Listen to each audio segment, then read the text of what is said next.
Sunday to meet his counterpart, President Joseph Kabila. Their meeting comes at a time when the country is facing mounting pressure to call for elections. And during his speech when taking over the SADC chairmanship, President Zuma said negotiations and dialogue were key in bringing about stability.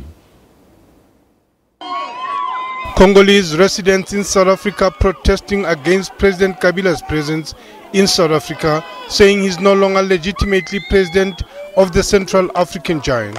This at a time when the DRC is going through a political transition following last year's political agreement which paved the way that should lead to the country's elections. We have opposition working with us in the government. These are the efforts of the president of the DRC to have everybody in the government and the prime minister, the DRC government at the level of the cabinet led by the opposition. After protests in the DRC, which saw some lives lost, President Kabila agreed to hold elections this year.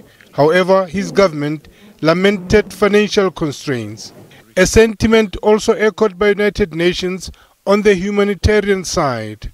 Funding remains a critical challenge in responding to the crisis in the DRC. The humanitarian funding gap is also growing just as violence mounts.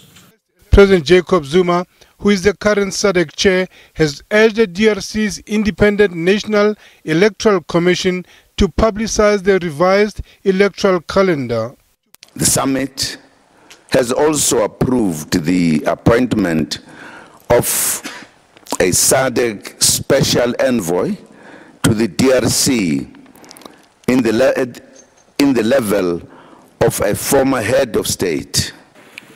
And now with President Zuma visiting DRC, it's likely that the talks will center around issues of peace and security in the Great Lakes region, particularly the situation in the DRC. South Africa and the DRC have been working together for the past 20 years, and of importance is to see peaceful elections to take place. Yes, definitely. DRC has gone through very difficult periods, but SADC has been there to support us.